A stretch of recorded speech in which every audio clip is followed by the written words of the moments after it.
فلا أقسم بمواقع النجوم وإنه لقسم لو تعلمون عظيم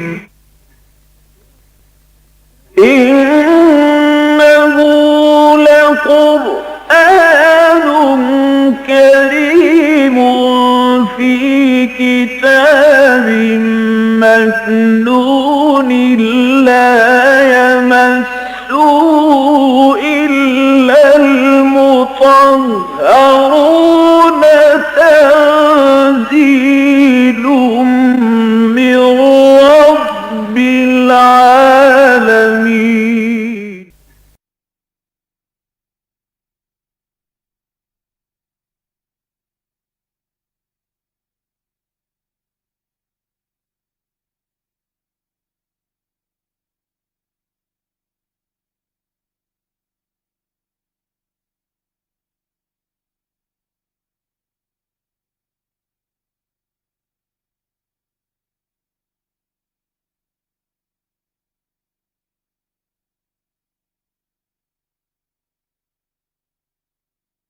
آج ہمیں سورہ نساء کے 5ویں رکوع کا آغاز کرنا ہے۔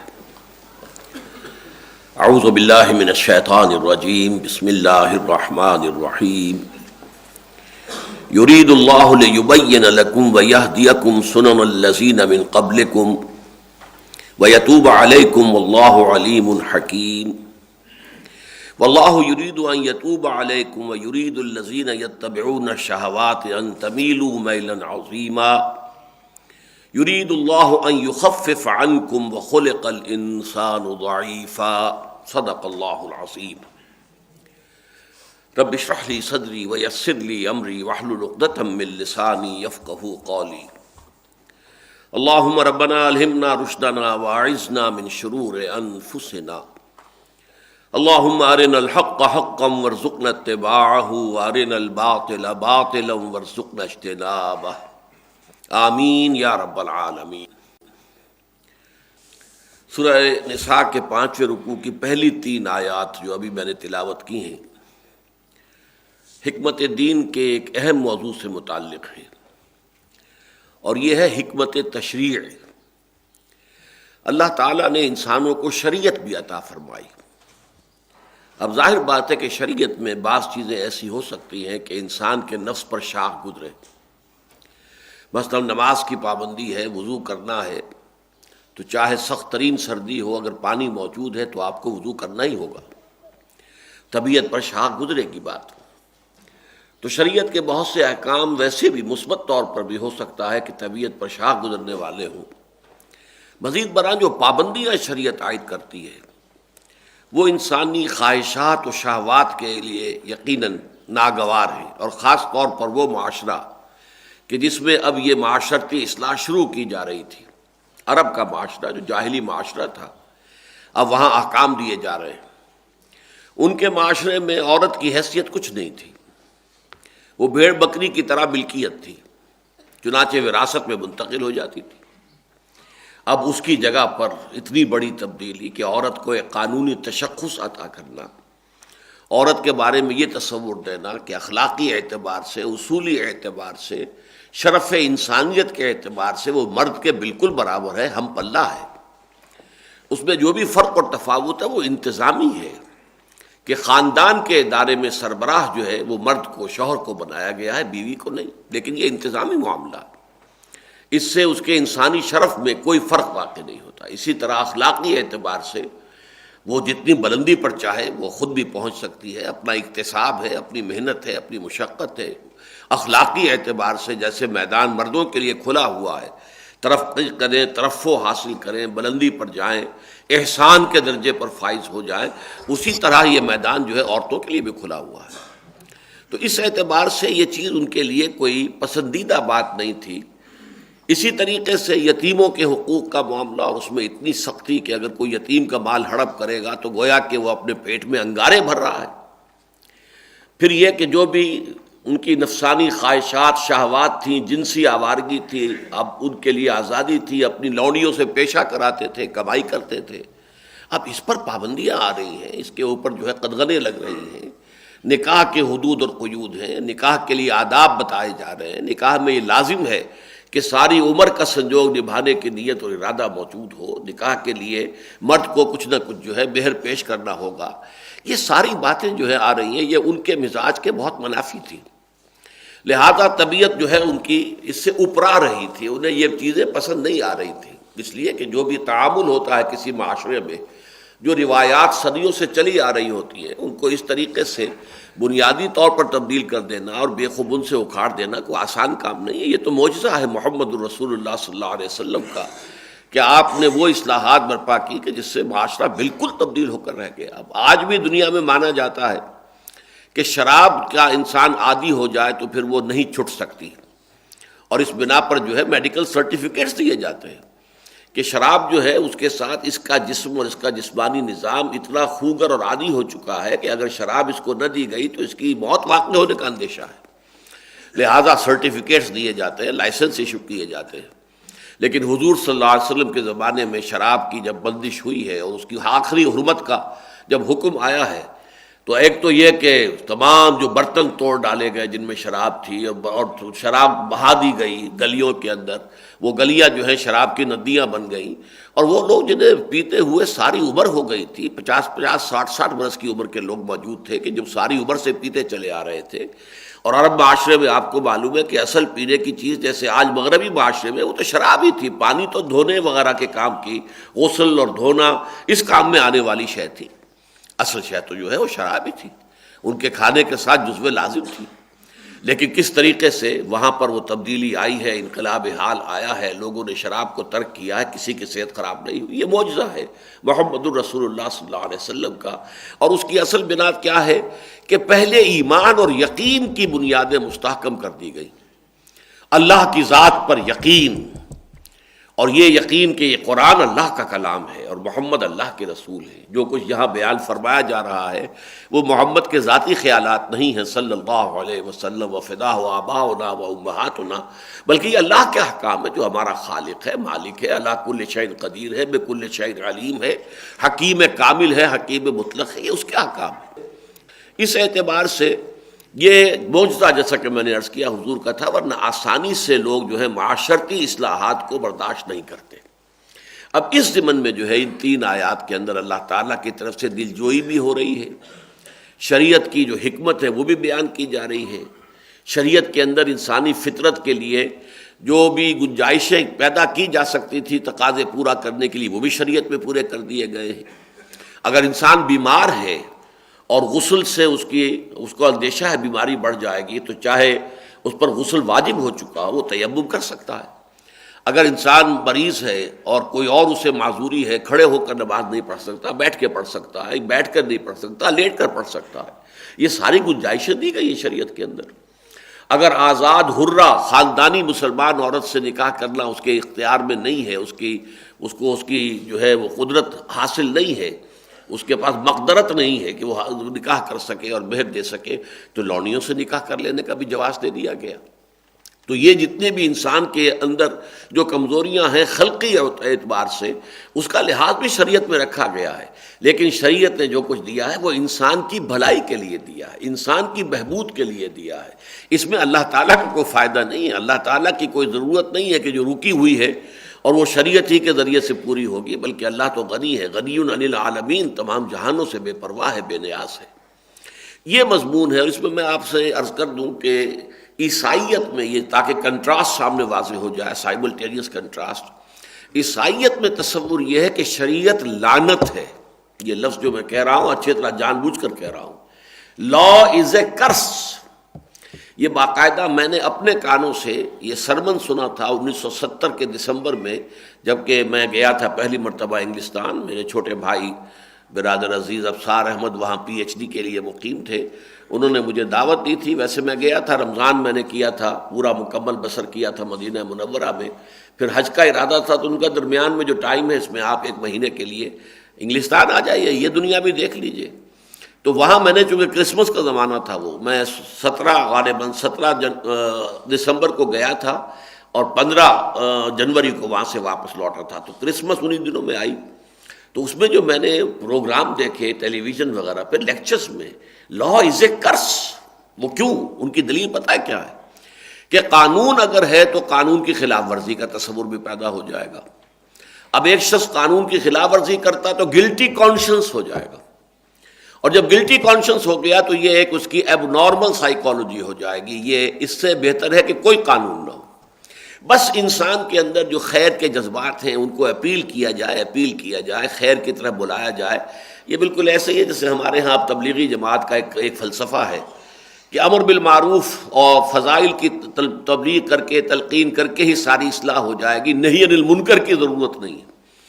نہی عن المنکر کریں گے کوئی نہ کوئی ناراض ہو جائے گا، کوئی ہمارے ہاں آنا چھوڑ جائے گا، کوئی ہمارے پروگراموں میں شرکت ترک کر دے گا، بلکہ ان کا کہنا بھی ہے کہ یہ لاکھوں آدمی جو ہمارے جلسوں میں جمع ہو جاتے ہیں، اجتماعات میں، اگر ہم نہی عن المنکر کا بھی آغاز کر دیں تو یہ بھیڑ چھٹ جائے گی۔ یہ وہی تقریباً فلسفہ ہے، ڈانڈے ملتے ہیں۔ یہ چونکہ سینٹ پال نے یہ کیا تھا، اصل میں حضرت مسیح علیہ السلام کا جو ہے یہ دین نہیں ہے، جو اس وقت کرسچینٹی ہے، یہ پالزم ہے۔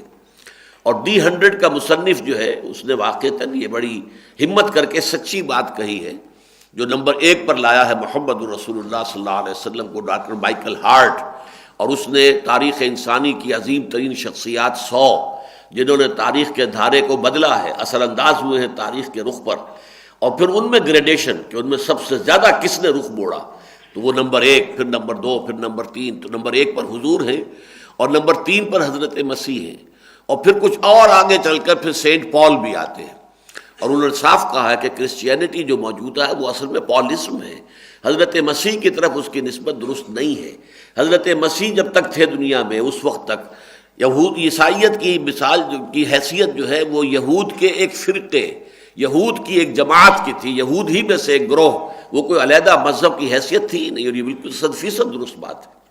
اصل میں حضرت مسیح جو ہے وہ دین موسوی کے مجدد تھے، اس کی تجدید کرنے آئے تھے، اور لوگوں کے اندر جو روح دین ختم ہو گئی تھی، روح ایمان، وہ اللہ کی محبت اور آخرت کی جو ترجیح ہے وہ لوگوں کے ذہنوں سے نکل گئی تھی۔ بس شریعت کے اوپر عمل کرنا اور اس کی بھی جو ہے بال کی باریکیاں نکالنا یہ رہ گیا تھا، جیسے کہ آج ہمارے ہاں بہت سے علماء کا طریقہ ہے۔ تو یہ چونکہ اس کی اصلاح کرنے کے لیے حضرت مسیح مبعوث کیے گئے تھے، لیکن پال نے جو ہے شریعت جو ہے، اور حضرت مسیح کہہ کر گئے تھے کہ شریعت تم پر لاگو رہے گی، عائد رہے گی۔ Don't think I have come to destroy law. یہ لا جو ہے، لا سے مراد ہے شریعت موسوی، موزائک لا اسے کہتے ہیں، وہ یہ موسیٰ کا قانون ہے، شریعت ہے جو موسیٰ کے ذریعے سے اللہ نے دی تھی۔ تو وہ تو کہہ کے گئے تھے، آج بھی یہ الفاظ انجیل میں موجود ہیں کہ ہرگز نہ سمجھنا کہ میں شریعت موسیٰ کو ختم کرنے آیا ہوں، اس کا ایک شوشہ بھی نہیں بدلے گا۔ لیکن سینٹ پال نے اس کو بدل دیا، ختم کر دیا، شریعت ہم پر لاگو نہیں ہے، ساقط ہے۔ تو یہ بھی ایک تصور دنیا میں ہے۔ تو اس اعتبار سے ذرا اس کا کنٹراسٹ جو ہے آپ کو ان آیات میں دیکھیے، یرید اللہ لیبین لکم۔ دیکھو مسلمانوں، تم اسے اپنے اوپر بوجھ نہ سمجھو، ان حدود اور قیود کو۔ اللہ تعالیٰ یہ چاہتا ہے کہ تمہارے لیے واضح کر دے ہر شے کو، صراط مستقیم کو، جو معتدل راستہ ہے دنیا میں زندگی گزارنے کا، سواء السبیل ہے، قصد السبیل جسے کہا گیا، یا صراط مستقیم، اس کو واضح کر دے۔ وَيَهْدِيَكُمْ سُنَنَ الَّذِينَ مِن قَبْلِكُمْ، اور تمہاری رہنمائی کرے ان لوگوں کے راستے کی طرف، وہ نیکی کے پیروکار، وہ انبیاء، صدیقین، شہداء جو تم سے پہلے گزرے ہیں، جو ان کا راستہ تھا، انہی کے راستے کی طرف تمہاری رہنمائی کی جائے۔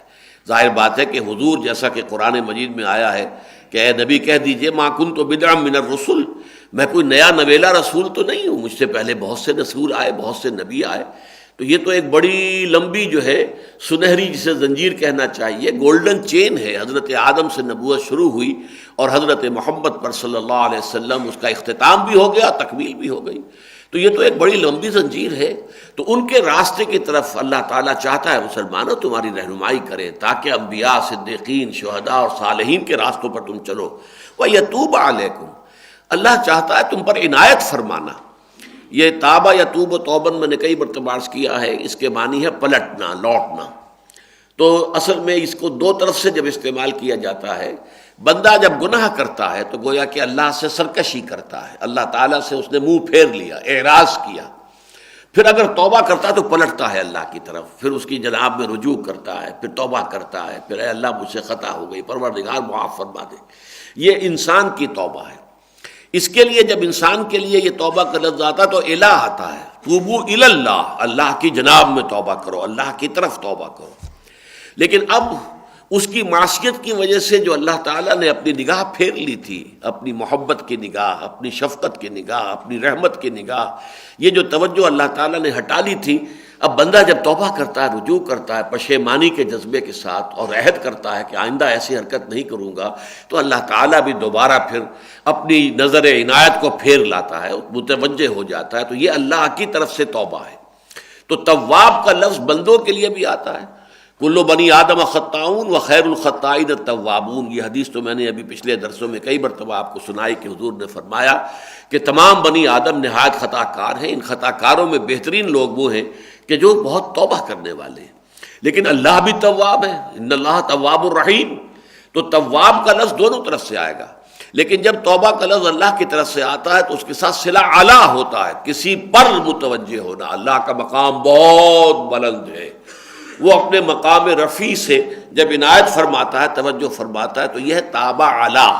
تو یہاں پر وہی دیکھیں وَيَتُوبَ عَلَيْكُمْ، اللہ تعالیٰ چاہتا ہے کہ اپنی شفقت، اپنی نظر رحمت جو ہے پوری طرح تمہارے شامل حال کر دے۔ وَاللَّهُ عَلِيمٌ حَكِيمٌ، اور تم اللہ کی صفات کو جانتے ہو، وہ سب کچھ جاننے والا ہے اور کمال حکمت والا ہے۔ اس نے جو بھی حکم دیے ہیں، جن چیزوں کو بھی حرام ٹھہرا دیا ہے، تمہیں بتا دیا ہے فلاں فلاں رشتے جو ہیں محرمات ابدیہ ہیں، وہاں تمہارا نکاح نہیں ہو سکتا، اللہ نے ایک دائرہ مقرر کر دیا ہے۔ تو جو بھی تم پر حدود اور قیود عائد کی ہیں اللہ تعالیٰ نے، وہ اس کے علم کامل کی بنیاد پر ہے، اس میں مصلحتیں ہیں، پھر اس کا علم کامل ہے، اس کے ساتھ حکمت کامل ہے۔ اس کا کوئی حکم بھی بغیر حکمت کے نہیں ہے، اس کے احکام جو ہیں ان کے پیچھے حکمت اللہ البالغہ جو ہے وہ موجود ہے۔ تو علیم ہے، حکیم ہے۔ اب دیکھیے اس کو کس قدر اس مضمون کی اہمیت ہم نہیں سمجھ سکتے، اصل میں ہم تو چونکہ شریعت کے عادی ہیں، کچھ چیزیں جو ہیں وہ ہمارے کلچر کا حصہ ہیں، ہمیں معلوم ہے جہاں جہاں نکاح نہیں ہو سکتے، کوئی پڑھانے کی ضرورت ہی نہیں ہے، سب کو معلوم ہے۔ لیکن جس معاشرے میں یہ حدود اور قیود نہیں تھی، جس معاشرے میں کہ سوتیلی ماں کو بھی اپنے گھر میں ڈال سکتے تھے بیوی کی حیثیت سے، جورو کی حیثیت سے، یا اس سے پیشہ کرا سکتے تھے، یا اس کا نکاح زبردستی جہاں چاہتے کر دیتے اور اس کا مہر خود قبول کر لیتے، جہاں ایسی جو کھلا ایک ظلم اور استحصال ہو رہا تھا، اس معاشرے میں اس قسم کی حدود اور قیود کو نافذ کرنا یہ در حقیقت ایک بڑا مرحلہ تھا۔ اور اس مرحلے پر جو بھی بہرحال ان میں ہر طرح کے لوگ تھے، ایسے لوگ بھی تھے جو خود منتظر رہتے تھے کہ ذرا سا حکم آئے اور فوراً وہ اس کے اوپر عمل کرے، ایسے بھی تھے۔ لیکن ایسے بھی تھے کچے مزاج کے لوگ۔ مدینہ منورہ میں آپ کو معلوم ہے کہ ایمان جو ہے، لوگوں نے جو ایمان حاصل کیا یا ایمان انہوں نے اختیار کیا، تو کوئی بڑی قربانی دے کر حاصل نہیں کیا۔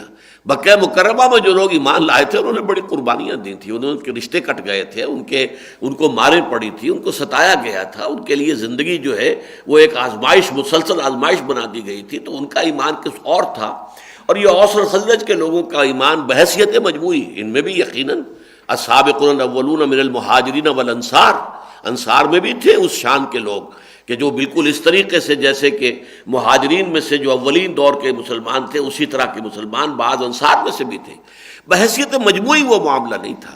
تو ان کی بعض لوگوں کی طبیعتوں کے اوپر یہ حدود اور قیود جو ہیں یہ کچھ گراں گزر رہی تھی۔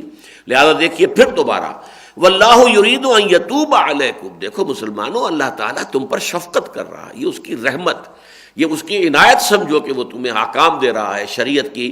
یہ جیسے کہ میں نے کئی مرتبہ عرض کیا ہے کہ آپ اگر مری جاتے ہیں تو جہاں وہ سڑک جو ہے پہاڑی ہو جاتی ہے تو اس میں آپ جگہ جگہ پر دیکھتے ہیں کہ کوشنز بنے ہوئے ہیں، اب رفتار کم کر لو، اس لیے کہ آگے بورڈ جو ہے وہ بڑا ایکیوٹ آ رہا ہے، اگر تم نے تیز رفتاری کے اندر جو بورڈ کاٹنے کی کوشش کی تو سیدھے کھڈ میں گرو گے۔ تو گویا کہ شریعت جو ہے در حقیقت وہ بھی حدود جو ہے وہ تمہاری سیفٹی کے لیے ہے، یہ تمہارے لیے کوشنز ہے، ادھر سے ادھر جاؤ گے، ادھر سے ادھر جاؤ گے تو تمہارے لیے ہلاکت ہے۔ اس لیے کہ یہ جیسا کہ میں نے کئی مرتبہ عرض کیا ہے، انسانی تمدن کے یہ تین معاملات جو ہیں ایسے پیچیدہ ہیں کہ جن کو انسانی عقل جو ہے حل نہیں کر سکتی، ناممکنات میں سے۔ عورت اور مرد میں کیا توازن ہو، کیا حقوق مرد کے ہوں کیا عورت کے ہوں، کیا شوہر کے ہوں کیا بیوی کے ہوں، عورت کا مقام کیا ہے، یہ معاملہ ایسا ہے، عورت سوچے گی تو وہ اپنی مصلحتوں پر جو ہے اس کی نگاہ رہے گی، وہ مرد کی نہ نفسیات کا اندازہ کر سکتی ہے، نہ اس کے احساسات کا تصور کر سکتی ہے۔ مرد سوچے گا تو اپنے اعتبار سے سوچے گا، عورت کے احساسات کیا ہیں، اس کے اندر اس کے جذبات کیا ہیں، اس کو اس کا اندازہ نہیں ہو سکتا۔ تو یہ نظام تو دے سکتا ہے تو صرف اللہ دے سکتا ہے، جو اللہ مرد کا بھی خالق ہے اور عورت کا بھی خالق ہے۔ اسی طریقے سے ایک نظم، اجتماعیت، اسٹیٹ فرض کیجئے، اسٹیٹ اور شہری، ان کے درمیان حقوق کا کیا توازن ہونا چاہیے، ریاست کو کیا اختیارات حاصل ہیں، کیا کچھ پابندیاں وہ عوام کے اوپر نافذ کر سکتی ہے، اور عوام کے حقوق کیا ہیں، ان کی آزادی کے کیا حدود ہیں، کوئی حدود ہے، کوئی حدود ہے یا نہیں ہے۔ اس کے درمیان بھی آسان کام نہیں ہے۔ ذرا سا ایک طرف ہو جائے تو مادر پدر آزادی ہو جاتی ہے معاشرے میں، جیسے کہ آج مغرب کے معاشرے میں ہو گئی ہے، آزادی آزادی آزادی، وہ آزادی مادر پدر آزادی بن گئی ہے۔ اور ذرا سا دوسری طرف پلڑا جھک جائے تو ٹوٹلیٹیرین اسٹیٹ وجود میں آ جاتی ہے، ایک انتہائی جو ہے استبدادی نظام دنیا میں قائم ہو جاتا ہے کہ وہ فرد جو ہے وہ سکڑ کر رہ جاتا ہے، اس کی کوئی آزادی نہیں، کوئی حیثیت نہیں۔ اب جو سعودی عرب کے اندر ہے، وہ کھلاتے پلاتے اپنے شہریوں کو اچھا ہے، اس میں سبسڈی بھی ہے، کھانے پینے کی چیزیں جو ہے فراوانی کے ساتھ سستی ملتی ہیں، لیکن کوئی بات کہنے کا حق حاصل نہیں ہے، حکومت پر تنقید کرنے کا اختیار حاصل نہیں ہے، کوئی جماعت بنانے کا اختیار حاصل نہیں ہے کہ تم حکومت تبدیل کرنا چاہو۔ یہ تمام اختیارات سلب ہیں وہاں پر۔ ذرا سا شائبہ بھی پیدا ہو جائے تو پھر یہ کہ اس شخص کا وجود نہیں ملے گا کہ وہ کہاں تھا، اس کا وجود کہاں ہے، اب تلاش کرنا مشکل ہو جائے گا۔ یہ سعودی عرب میں تو یا پھر ٹوٹلیٹیرین پولیس اسٹیٹ بن جائے گی، اور یا وہ مادر پدر آزادی جو مغرب میں ہمیں نظر آ رہی ہے۔ اسی طریقے سے سرمایہ اور محنت میں کیا توازن ہو۔ اب ایک کارخانہ ہے، کارخانہ ایک سرمایہ دار نے لگایا ہے، اس کا پیسہ اس میں لگا ہوا ہے، لیکن دوسری طرف یہ کہ وہ کارخانہ تو لوگوں کے کام کرنے سے چلے گا، مزدور چاہیے وہاں پر، لیکن اس سے جو بھی محنت سے حاصل ہو رہا ہے، سرمایہ اور محنت دونوں کے نتیجے میں جو نفع مل رہا ہے، اس میں سرمایہ کا حصہ کتنا ہونا چاہیے، لیبر کا کتنا ہونا چاہیے، لیبر کے کتنے حقوق ہیں۔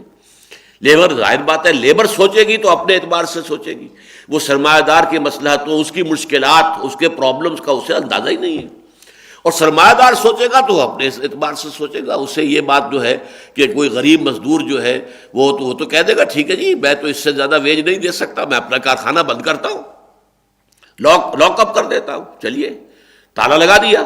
اب تالا لگا دیا تو کارخانے دار کے بچے کو تو سال بھر بھی کارخانہ بند رہے تو فاقہ نہیں آئے گا، اور مزدور کے بچے کو تو دوسرے تیسرے دن فاقہ آ جائے گا۔ تو کیا ان کی ایکویشن کیا ہو؟ کہنے کو تو کہا صاحب میرا کارخانہ میرا اختیار ہے، میں اس میں جو چاہوں کروں، میں بند کروں چلاؤں، اور یہ کہ میں یہ ویج دے سکتا ہوں، اس سے زیادہ میں نہیں دے سکتا۔ لیکن مزدور کے پاس کیا ہے؟ بارگیننگ کے لیے اس کے پاس کوئی زمین ہی نہیں ہے جس پر کھڑے ہو کر سودے بازی کر سکے۔ لہذا پھر وہ ٹریڈ یونینوں کا نظام قائم کیا گیا، وہ پھر ہڑتالوں کا نظام قائم کیا گیا، جو بھی دنیا میں ہوتا ہے وہ آپ کو معلوم۔ تو یہ مسائل وہ ہیں جو انسانی عقل جو ہے ان کو حل کرنے سے قاصر ہے۔ یہی وہ چیزیں ہیں جس کے لیے در حقیقت سورہ فاتحہ میں آپ کو معلوم ہے، اس کی تفسیر میں میں بیان کرتا ہوں ہمیشہ، کہ جہاں تک ایمانیات کا تعلق ہے وہ تو گویا کہ پہلے سے ٹیکن فار گرانٹیڈ موجود ہیں۔ جو شخص سورہ فاتحہ پڑھ رہا ہے، الحمدللہ رب العالمین الرحمن الرحیم مالک یوم الدین ایاک نعبد و ایاک نستعین، اس کے ایمان میں کون سی کمی ہے؟ اللہ کو مانتا ہے، رب العالمین مانتا ہے، رحمان الرحیم مانتا ہے، جزا و سزا کے دن کو مانتا ہے، اس میں اللہ کے اختیار مطلق کو مانتا ہے، یہ مان رہا ہے کہ تیری ہی بندگی کرتے ہیں کریں گے، تجھی سے مدد مانگتے اور مانگیں گے، تو اب اور کون سی ہدایت اسے چاہیے؟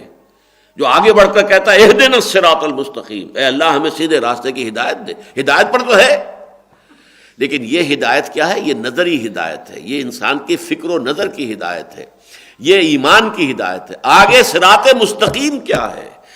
یہ راستہ جو ہے دنیا میں زندگی بسر کرنے کا راستہ ہے، اس میں جگہ جگہ دو راہیں، تراہے، چوراہے آ جاتے ہیں، دائیں جائیں بائیں جائیں سیدھے جائیں۔ آپ سفر کر رہے ہوتے ہیں تو آپ بھی شش و پنج میں مبتلا ہو جاتے ہیں، سڑک پر نشانات نہ ہوں تو کیسے معلوم ہوگا کہ یہ سڑک ہے کہ جو اب مردان کو جا رہی ہے، اور سیدھی سڑک جو پشاور کو جا رہی ہے؟ یہ نشانات راہ جو ہے یہ ضروری ہیں۔ تو یہ وہ چیزیں ہیں جو اللہ شریعت کی شکل میں انسانوں کو عطا فرمائیں۔ تو شریعت سراسر رحمت ہے۔ واللہ یرید ان یتوب علیکم ویرید الذین یتبعون الشہوات ان تمیلوا میلا عظیما۔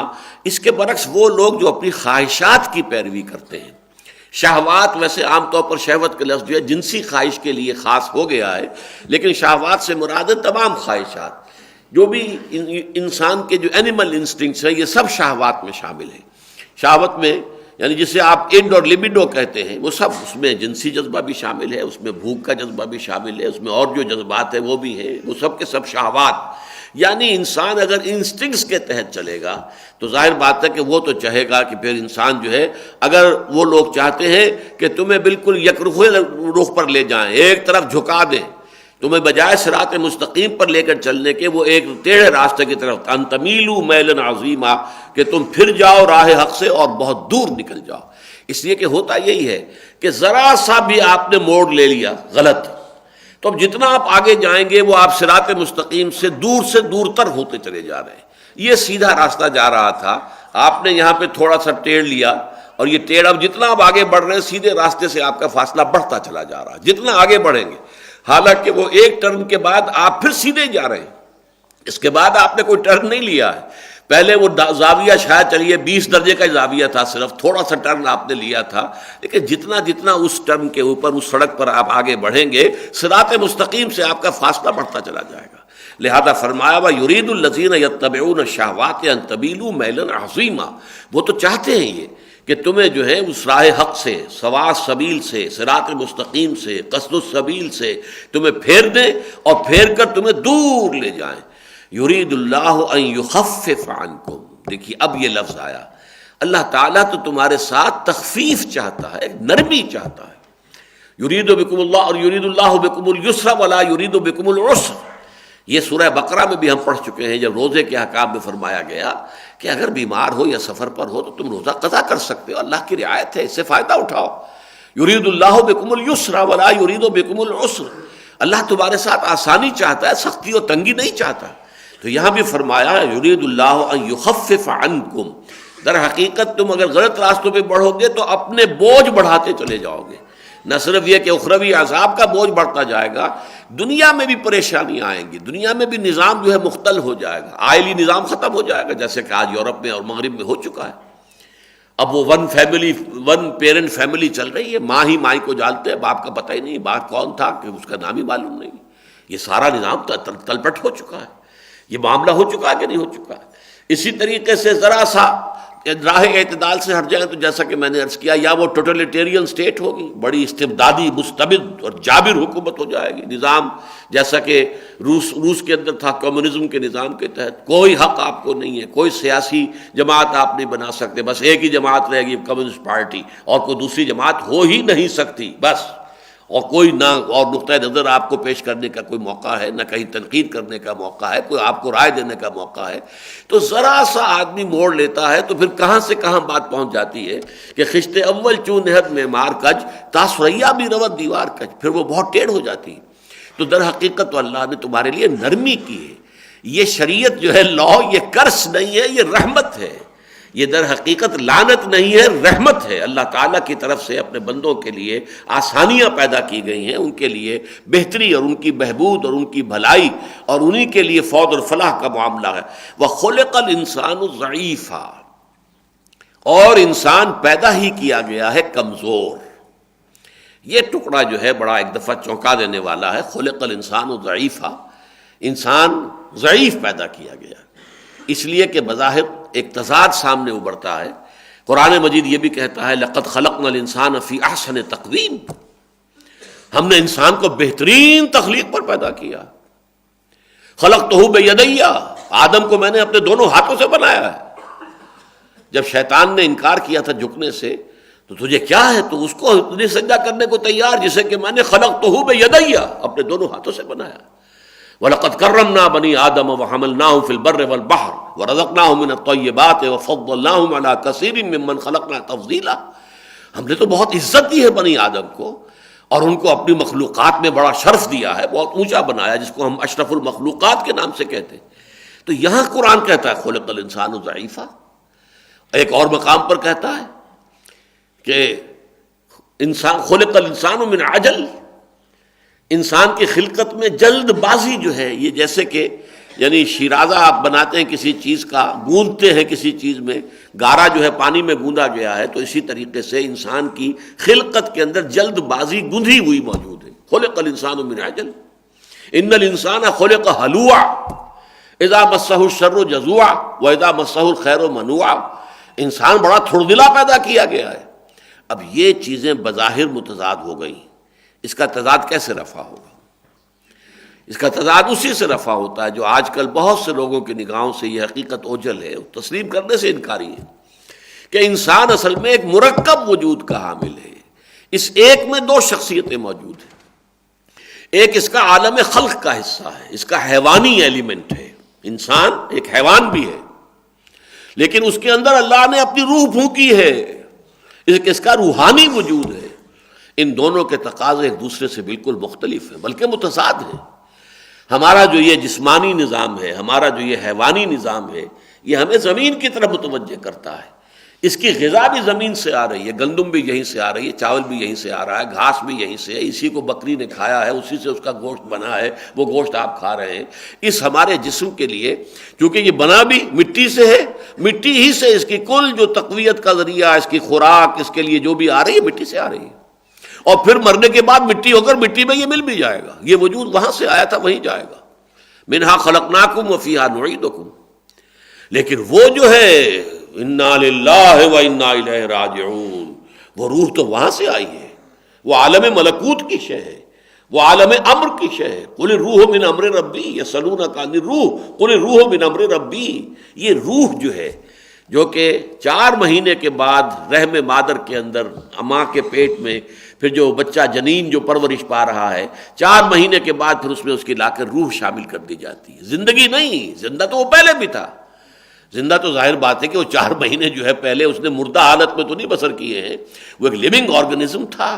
لیونگ تو وہ سپرمیٹوزوون بھی تھا جو باپ کی طرف سے آیا ہے، لیونگ تو وہ اووم بھی تھا جو ماں کی طرف سے آیا ہے، پھر لیونگ وہ زائگوٹ بھی تھا جو کہ ان دونوں کے ملنے سے بنا ہے۔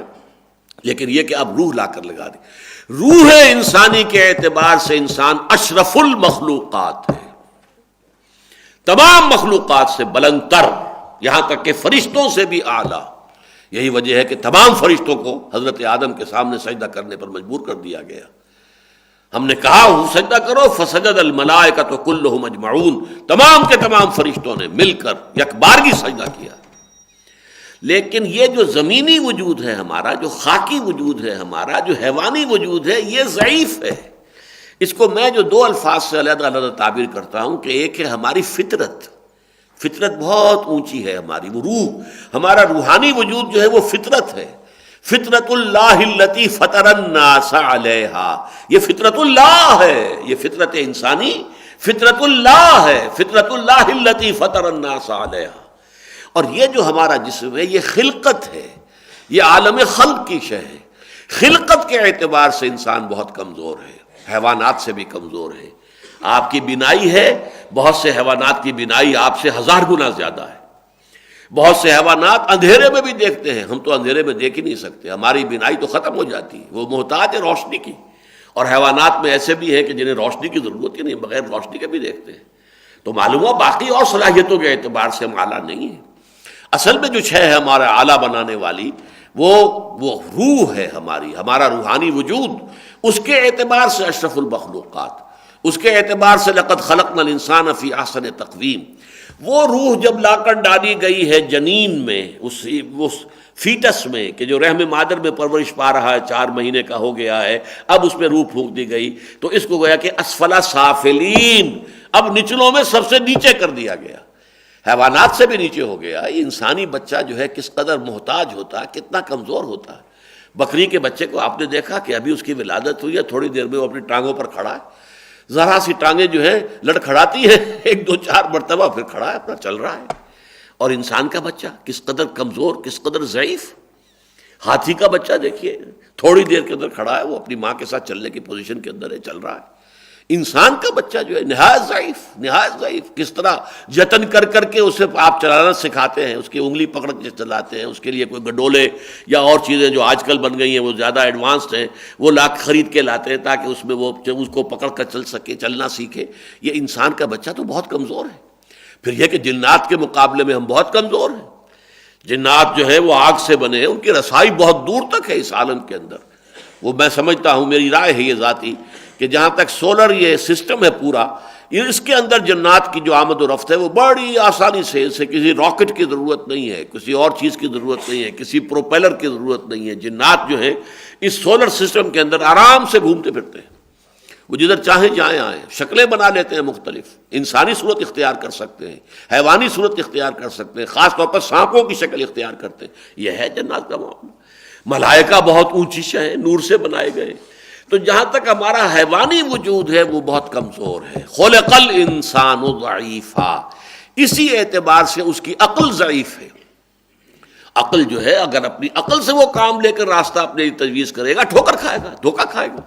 جیسا کہ میں نے عرض کیا، عورت سوچے گی تو اپنے حساب سے سوچے گی، مرد سوچے گا تو اپنے حساب سے سوچے گا، سرمایہ دار کارخانے دار سوچے گا تو اپنی مصلحتیں اس کے سامنے ہوں گی، اور اگر مزدور سوچے گا تو مزدور کے سامنے اپنے مسائل، اپنی مشکلات، اپنے پرابلمس ہوں گے۔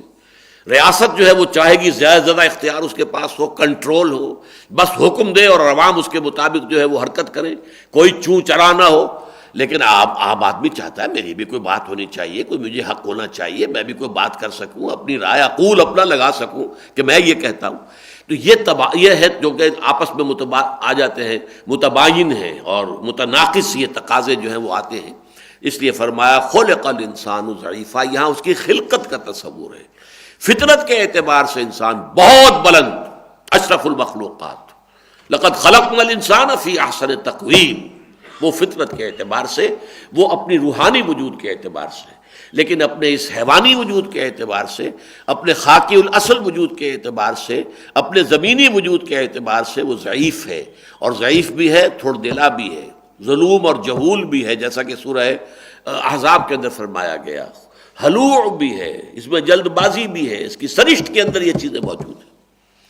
یا ایھا الذین آمنوا لا تاکلوا اموالکم بینکم بالباطل الا ان تکون تجارۃ عن تراض منکم ولا تقتلوا انفسکم ان اللہ کان بکم رحیما۔ اب شریعت کے دو بہت اہم کھاتے ہیں جو ایک آیت میں جمع کیے گئے۔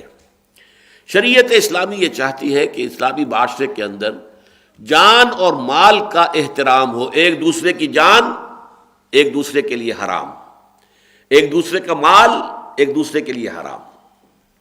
ہاں مال کا معاملہ یہ ہے کہ اگر تجارت کے ذریعے سے کوئی نفع حاصل ہو جائے، آپ نے جا کر دکاندار سے جوتا خریدا ہے، جوتے اس نے وہ لیا تھا، بنوایا تھا کاریگر سے 200 روپے میں، آپ کو اس نے بیچا ہے 300 میں، 250 میں، اسے آپ کے 50 روپے یا آپ کے 100 روپے جو حاصل ہو گئے نفع، یہ جائز ہے۔ لیکن اس میں یہ ہے الا ان تکون تجارۃ عن تراض منکم، باہمی رضامندی سے تجارت ہو۔ یہ تجارت جو ہے یہ چونکہ سب سے بڑا ذریعہ ہے، ویسے تو یہ کہ جائز مال جو ہے منتقل ہوتا ہے، وراثت کے ذریعے سے بھی مال مل جاتا ہے، اب اس میں تجارت تو نہیں ہے، ہدیہ بھی ہوتا ہے، ہبہ بھی ہوتا ہے، مختلف شکلیں ہیں کہ جس کے ذریعے سے انسان کو دوسرے کسی انسان کا مال جو ہے وہ پہنچ جاتا ہے، اور وہ جائز ہے، حلال ہے، حرام نہیں ہے۔ لیکن جو زیادہ تر معاملات جو ہے، جو بھی انسان کا جو معاملات چلتے ہیں آپس میں، لین دین کے معاملات ہیں، اور تمدن کا جو کاروبار زیادہ چلتا ہے، اس میں جو مین چیز ہے وہ تجارت ہے۔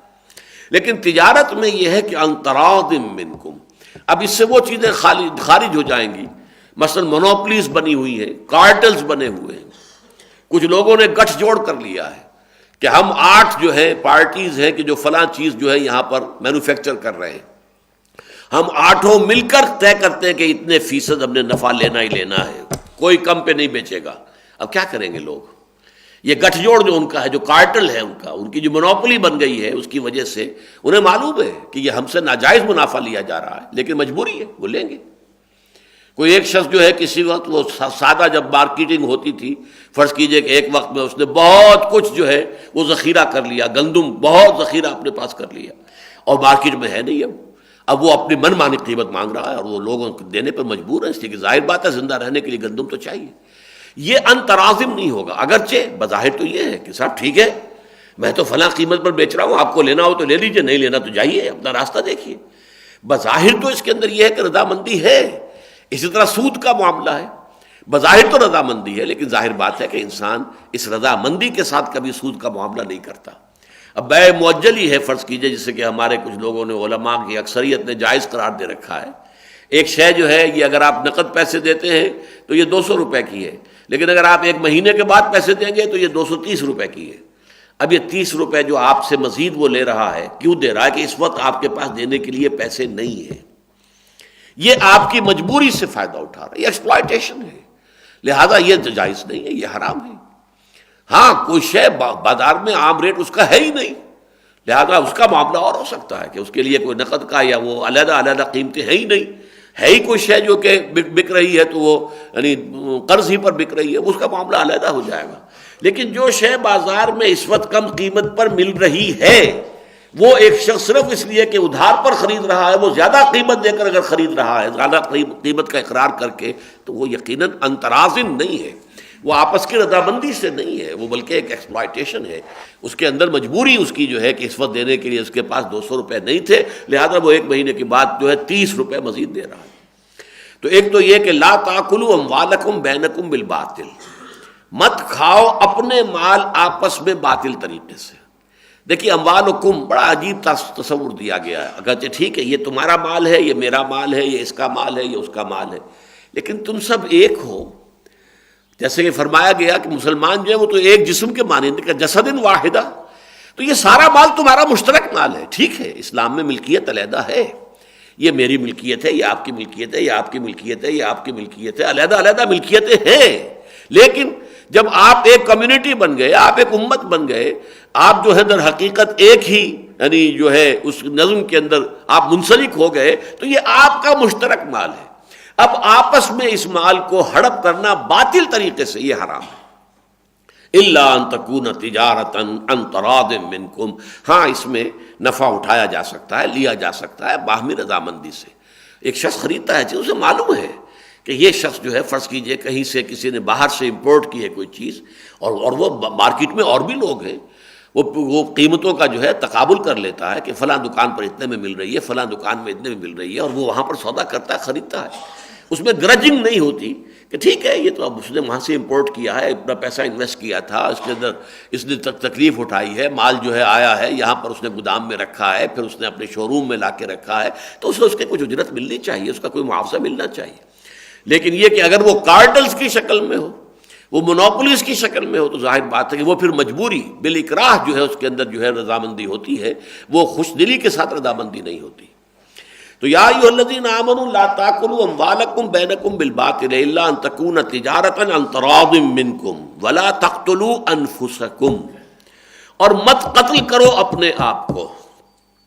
اس میں ظاہری الفاظ کے اعتبار سے بعض لوگوں نے خودکشی مراد لی، خودکشی مت کرو، یہ جان اللہ تعالیٰ کی امانت ہے تمہارے پاس، اور اللہ نے اس کا ایک خاص وقت مقرر کیا ہوا ہے جب اس نے واپس لینی ہے، تم اس سے پہلے ہی اسے واپس دے رہے ہو، در حقیقت وہ یہ جرم ہے، یہ بہت بڑا گناہ ہے، خودکشی بہت بڑا گناہ ہے، کبائر میں سے، بہت بڑے گناہوں میں سے۔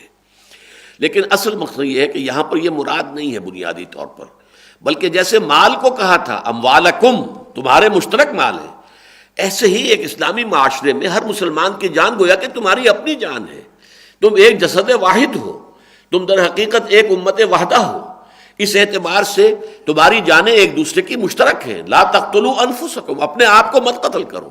اپنے کسی بھائی کو قتل کیا ہے تو گویا کہ اپنے آپ کو قتل کیا ہے، اور جیسا کہ آگے چل کر ہم دیکھیں گے کہ سورہ مائدہ میں تو آیا ہے فَكَأَنَّمَا قَتَلَ النَّاسَ جَمِيعًا، جس شخص نے ایک انسان کو بھی ناحق قتل کیا۔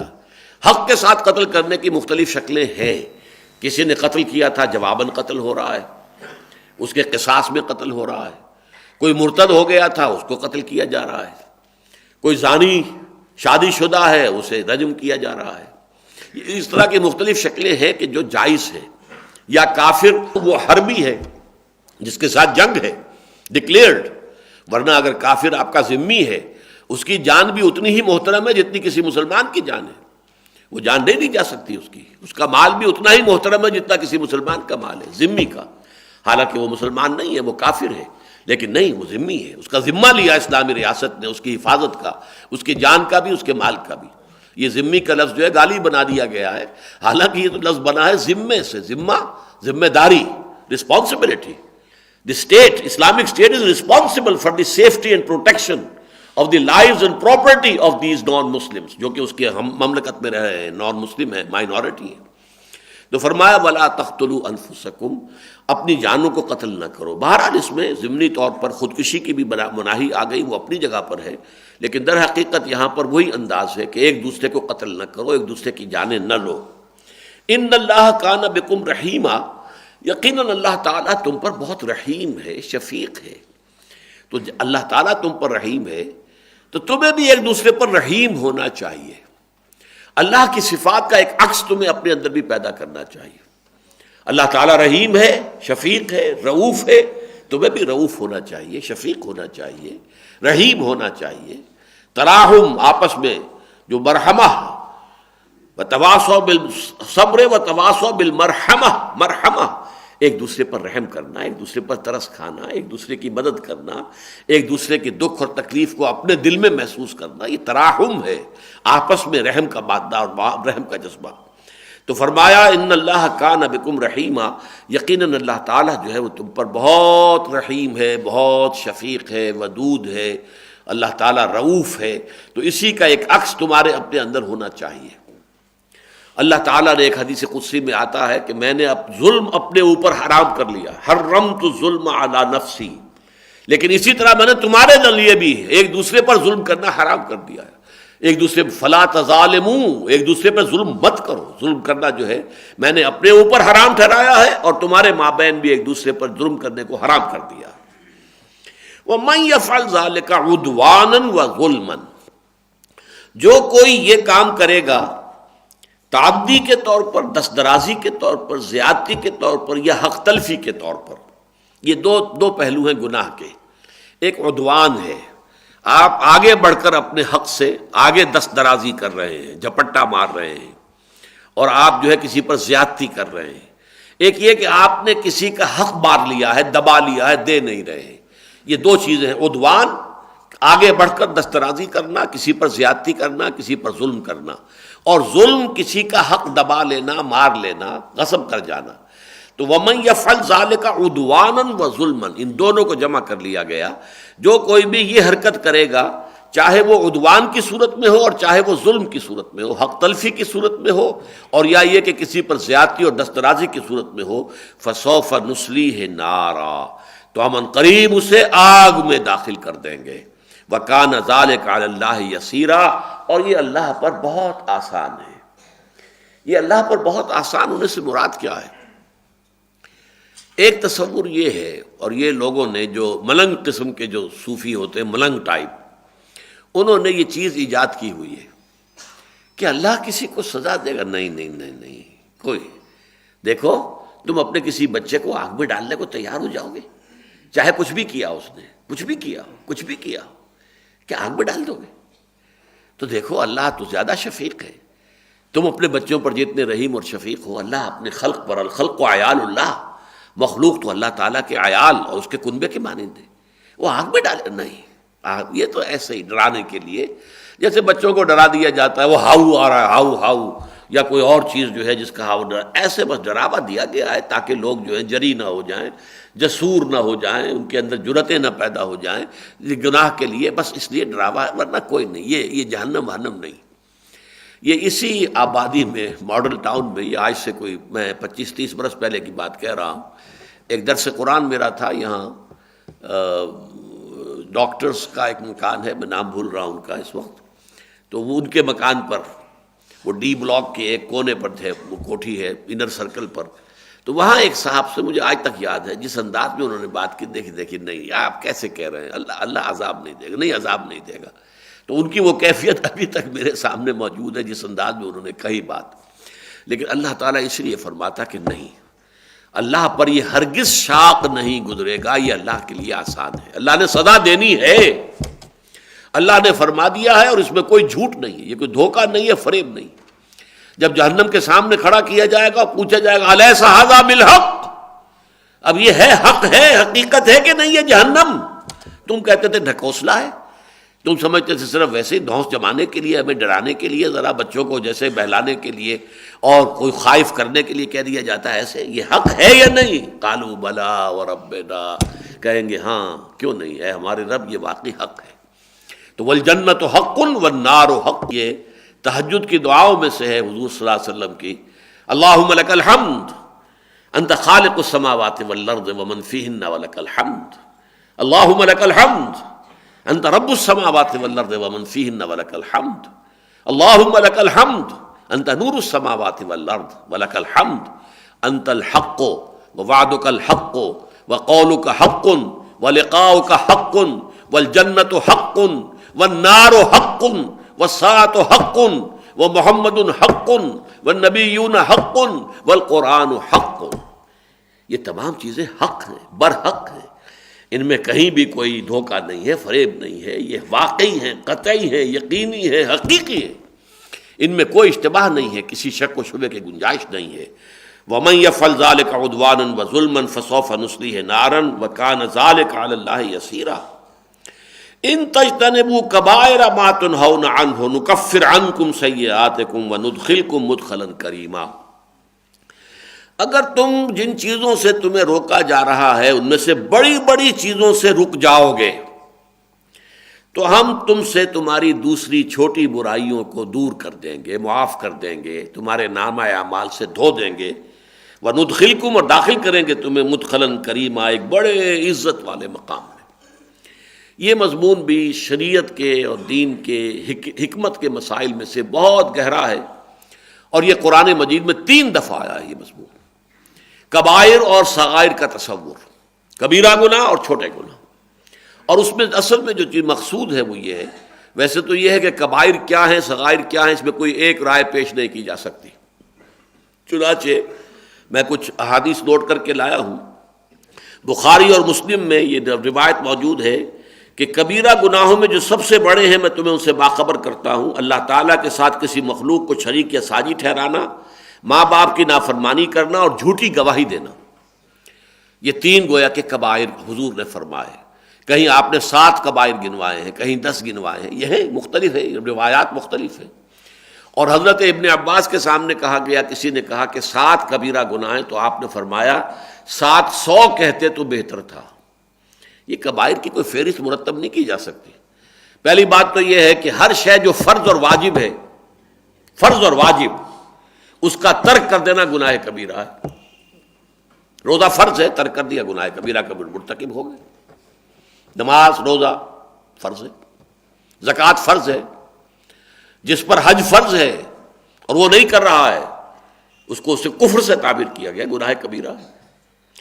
پھر یہ کہ جن افعال پر یا تو دنیا میں سزا جو ہے وہ شریعت نے معین کر دی ہے، قتل ناحق ہے، سرقہ ہے، چوری ہے، شراب کا پینا ہے، وغیرہ وغیرہ، حدود جو قرآن نے اور حدیث نے، سنت نے معین کر دی ہیں، زنا ہے، اس کی سزا ہے، وہ تمام جو ہے وہ کبائر میں شمار ہوں گے۔ اسی طرح جن گناہوں پر اخروی سزا، اور اس میں خاص طور پر جہاں کہیں کفر کا لفظ آ گیا یا لعنت کا لفظ آ گیا، اللہ تعالیٰ نے ان پر لعنت کی، وہ بھی کبائر ہیں۔ اور پھر یہ بھی ہے کہ چھوٹے چھوٹے گناہ جو ہیں ان پر بھی اگر دوام ہو، استمرار ہو، مسلسل کیے جا رہے ہوں تو وہ بھی کبیرہ بن جائے۔ تو اس اعتبار سے کبائر کی کوئی فہرست مرتب کرنا جو ہے وہ ممکن نہیں ہے۔ ابن حجر مکی نے اس کی فہرست مرتب کی ہے تو وہ 463 گناہ جو ہیں وہ کبیرہ گناہ ہیں۔ اور بھی بعض کتابیں لکھی گئی ہیں اس موضوع کے اوپر، لیکن جیسا کہ میں نے عرض کیا، یہ کوئی ایک جو ہے اس میں مرتب کرنا نہیں۔ اصل میں ذہنیت جو ہے وہ جو پیش نظر ہے وہ یہ ہے کہ دین میں یقیناً ایک ریشو پروپورشن کا معاملہ ہے، کوئی چیز بڑی ہے، کوئی چیز چھوٹی ہے۔ بڑی چیزوں کا ترک کرنا یہ ہونا چاہیے سب سے پہلے انسان کا ہدف اور مقصود۔ چھوٹی چیزیں جو ہیں ان کے بارے میں بہت زیادہ حساس ہونے کی بھی ضرورت نہیں ہے۔ بڑی چیزوں کو چھوڑ دو گے، بڑے گناہوں کو، تو اللہ چھوٹے معاف بھی فرما دے گا۔ ہمارے ہاں اس وقت کیا ہو رہا ہے، اس کے بالکل برعکس، کبیرہ گناہوں میں تو پوری طریقے سے ملوث ہیں، سودی لین دین کر رہے ہیں، تم بھی کر رہے، میں بھی کر رہا ہوں، نہ تم مجھے کچھ کہنا نہ میں تمہیں کچھ کہوں گا۔ ہاں دیکھنا یہ تم نے رفع دین نہیں کیا، تمہاری نماز نہیں ہوئی، جا جھگڑا رفع دین پہ ہو رہا، یا تم نے آمین بالجہر کہہ دیا، تمہاری نماز ختم ہو گئی۔ ان چھوٹی چیزوں کے اوپر اس میں یہ تفرقہ بھی ہو رہا ہے، من دیگرم تو دیگری، ہم اور ہیں تم اور ہو، ہم علیحدہ ہیں تم علیحدہ ہو۔ چھوٹی چیزوں کے اوپر، جس کو کہ حضرت مسیح علیہ السلام نے کہا، یہود کے علماء کا یہ طرز عمل تھا جو آج ہمارے ہاں بھی ہے، کہ تم مچھر چھانتے ہو اور سموچے اونٹ نگل جاتے ہو۔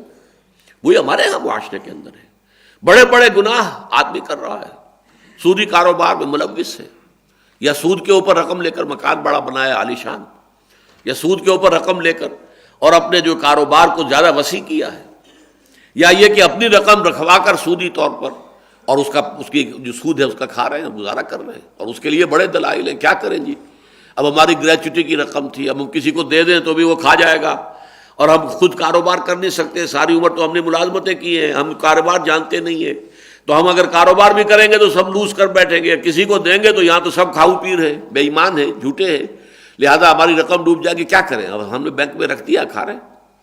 یہ دلائل ہیں، حرام کے لیے لوگوں نے مختلف دلائل گھڑ لیے، لیکن یہ کہ اس کے بعد چھوٹی چھوٹی چیزوں کے اندر بڑے حساس ذرا سی بات کے اوپر جو ہے وہ فتویٰ لگا دیں گے، یہ ذہنیت ختم ہونی چاہیے۔ اصل میں واٹ از واٹ، آدمی کو واضح ہونا چاہیے کہ جو بڑی چیزیں ہیں، جو بڑے گناہ ہیں، مثلا اب آپ کو معلوم سورہ فرقان کی جو آخری رکوع ہے جو ہمارے منتخب نصاب میں بھی شامل ہے، اس میں ایک آیت میں 3 گناہوں کو جمع کیا گیا۔ والذین لا يدعون مع اللہ الہا آخر ولا يقتلون النفس التي حرم اللہ الا بالحق ولا يزنون ومن يفعل ذلك يلقى اثاما، وہ لوگ کہ جو اللہ کے سوا کسی اور معبود کو نہیں پکارتے، کسی اور سے دعائیں نہیں کرتے، شرک اس سے مجتنب ہے۔ نمبر 2، اور نہیں وہ قتل کرتے ہیں کسی انسان کو مگر حق کے ساتھ، ہاں قانون کے تحت اگر قتل کا وہ مستحق ہو چکا ہے تو قتل جان لی جائے گی اس کی، مرتد کو قتل کیا جائے گا، زانی شادی شدہ ہے رجم کیا جائے گا، قتل کے بدلے اگر مقتول کے ورثاء اسی کا مطالبہ کریں کہ جان کے بدلے جان ہی چاہیے ہمیں تو قتل کیا جائے گا، کافر حربی ہے تو قتل کیا جائے گا۔ یہ 4 شکلیں ہیں، ان 4 شکلوں کے سوائے کسی انسانی جان کا ضائع کرنا جائز نہیں ہے، ہرگز جائز نہیں۔ یہ 4 شکلیں ہیں کل، تو ظاہر بات ہے، لیکن اگر اس کے زد میں آ گیا ولا يقتلون النفس التي حرم اللہ الا بالحق ولا يزنون، اور تیسری چیز وہاں زنا لائی گئی۔ چنانچہ اسی طرح میں آپ کو دوسری حدیث سناتا ہوں، یہ بھی بخاری اور مسلم کی ہے، کہ حضور صلی اللہ علیہ وسلم سے کسی نے دریافت کیا کہ سب سے بڑا گناہ کون سا ہے؟ آپ نے فرمایا تم اللہ کے ساتھ کسی کو شریک ٹھہراؤ حالانکہ اس نے تمہیں پیدا کیا ہے۔ پھر پوچھا کہ اس کے بعد کون سا گناہ سب سے بڑا ہے؟ تو فرمایا کہ تم اپنے بچے کو اس خطرے سے مار ڈالو کہ وہ تمہارے کھانے میں شریک ہوگا، یعنی قتل کا معاملہ آ گیا، اور قتل خاص طور پہ بچے کو قتل کر دینا، خشیت املاق، مفلسی کے خوف سے بچے کو قتل کر دینا، تمہیں اس کو کھلانا پڑے گا۔ پھر پوچھا کہ اس کے بعد کون سا گناہ سب سے بڑا ہے؟ فرمایا کہ اپنے پڑوسی کی بیوی کے ساتھ بدکاری کرنا۔ اب بدکاری کرنا، زنا کاری جو ہے خود بھی اپنی جگہ پر بہت بڑا جرم ہے، کبیرہ گناہ ہے، لیکن یہ کبیرہ در کبیرہ ہے کہ اپنے پڑوسی کی بیوی، پڑوسی تو تمہارا پروٹیکشن میں ہونا چاہیے، اس کا تو حق یہ ہے کہ تم اس کی عزت اور آبرو کے اور اس کی جان اور مال کے محافظین میں سے ہو، تمہارا وہ بھائی ہے۔ اور پڑوسی کے حقوق، جیسا کہ ایک حدیث میں آتا ہے، حضور نے فرمایا کہ جبرائیل مجھے پڑوسی کے حقوق کی تاکید کرتے رہے، اتنی انہوں نے کی کہ میں سمجھا، میں نے گمان کیا کہ شاید اب پڑوسی کو وارث بھی بنا دیا جائے گا، اس کو انسان کے وراثت کے اندر بھی حق دے دیا جائے گا، یہ اس حد تک مجھے گمان ہوا، تو یہ پڑوسی کا حق ہے۔ لہذا گناہ در گناہ گویا کہ ہوا یہ کہ ایک تو زنا ہے اور ایک زنا پڑوسی کی بیوی سے۔ تو اس طریقے سے مختلف احادیث میں جو بڑے بڑے گناہ، اسی طرح حقوق والدین ایک اور حدیث میں آتا ہے، والدین کے ساتھ جو ہے وہ بدسلوکی کرنا، والدین کے حقوق کو ختم کر دینا۔ ہاں اس کے ساتھ جیسا کہ قرآن مجید میں آیا ہے سورہ بنی اسرائیل میں، استثنائی صورتحال ہو سکتی ہے، فرض کیجئے بڑی عمر میں جا کر کسی کا ذہنی توازن ٹھیک نہیں رہا تو اب کیا کرے گا؟ اب باپ ہو یا ماں ہو، ان کے اوپر تو قدغنیں لگانی پڑیں گی، ان کے اوپر ان کی باتیں جو ہے رد کرنی پڑیں گی، ان کے خلاف جو ہے ان کی یعنی حکم عدولی کرنی پڑے گی، نافرمانی کرنی پڑے گی، اس لیے کہ ان کا اب دماغی توازن ٹھیک نہیں، وہ جو چیز چاہ رہے ہیں، جس چیز کا حکم دے رہے ہیں وہ صحیح نہیں ہے۔ لیکن یہ کہ عام حالات میں حقوق والدین بھی، چونکہ قرآن مجید میں 4 مقامات پر اللہ کے حق کے بعد سب سے بڑا حق جو آیا ہے وہ والدین کا آیا ہے، وَبِالْوَالِدَيْنِ إِحْسَانًا وَقَضَىٰ رَبُّكَ أَلَّا تَعْبُدُوا إِلَّا إِيَّاهُ وَبِالْوَالِدَيْنِ إِحْسَانًا، اور اگلے رکوع میں اس سورہ مبارکہ میں بھی انشاءاللہ یہ مضمون آ جائے گا۔